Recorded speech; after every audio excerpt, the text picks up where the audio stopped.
দেশের শীর্ষ পত্রিকাগুলোর আজকের প্রধান শিরোনাম। প্রতিদিনের বাংলাদেশ। মাথায় গুলিবিদ্ধ হাদির অবস্থা আশঙ্কাজনক।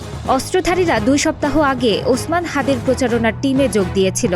মোটরসাইকেলের পেছনে বসা ব্যক্তি ক্লোজ রেঞ্জ থেকে গুলি চালায়। সর্বোচ্চ সংকটাপন্ন রোগীর চিকিৎসা পাচ্ছেন খালেদা জিয়া। তারেক রহমান স্বদেশে ফিরছেন 25 ডিসেম্বর। দীর্ঘ 17 বছরের প্রবাস জীবনের অবসান হতে যাচ্ছে। উদ্যোক্তারা স্বস্তিতে তফসিলের পর। বিনিয়োগে আস্থা বাড়বে। নির্বাচিত সরকারের কাছে 3 প্রত্যাশা। বিনিয়োগ বাড়াতে 5 বছরের পরিকল্পনা চান তারা। কালের কণ্ঠ। তফসিলের পরদিনই ঢাকায় সম্ভাব্য প্রার্থী হাদি গুলিবিদ্ধ। ঢাকা 8 আসনের সম্ভাব্য প্রার্থী হাদিকে দুর্বৃত্তরা মোটরসাইকেলে এসে খুব কাছ থেকে গুলি করে। প্রথমে ঢাকা মেডিকেলে নিয়ে অস্ত্রোপচার করে মাথা থেকে বুলেট বের করা হয়, পরে নেওয়া হয় এভার কেয়ারে।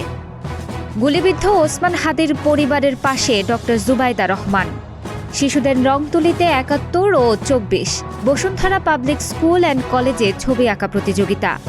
যুগান্তর। তফসিল ঘোষণার প্রথম দিনই অঘটন। দিন দুপুরে ওসমান হাদিকে গুলি। হাসপাতালে তার মাথার খুলি খুলে কৃত্রিম শ্বাস প্রশ্বাস দিয়ে রাখা হয়েছে। ঢামেক থেকে এভার কেয়ারে স্থানান্তর। হাদিসহ 3 জনের উপর হামলার আগাম তথ্য ছিল। কিলিং টার্গেটে প্রথম সারির জুলাই যোদ্ধারা। তথ্য পেয়ে আমরা সরকারকে জানিয়েছিলাম, কোনো পদক্ষেপ নেওয়া হয়নি বলে জানিয়েছেন ব্যারিস্টার ফুয়াদ। 40 টাকার পেঁয়াজ 150 টাকায় বিক্রি। আমদানি করেও সাগর চুরি। আমদানি মূল্য 40 টাকার সঙ্গে পরিবহন খরচ যোগ করলে প্রতি কেজি 50 টাকা হওয়ার কথা। সমকাল। নির্বাচনী পরিবেশ নিয়ে শঙ্কা। বিভিন্ন স্থানে বিক্ষোভ। রাজনৈতিক দলগুলোর নিন্দা ক্ষোভ। আজ বিএনপির প্রতিবাদ মিছিল। প্রার্থীদের নিরাপত্তা চায় জামাত।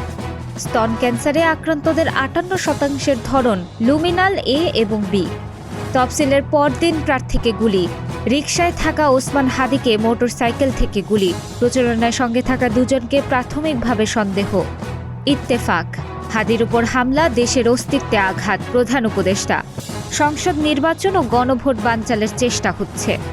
মাধ্যমিক থেকে উচ্চশিক্ষায় 45 লাখ আসন ফাঁকা।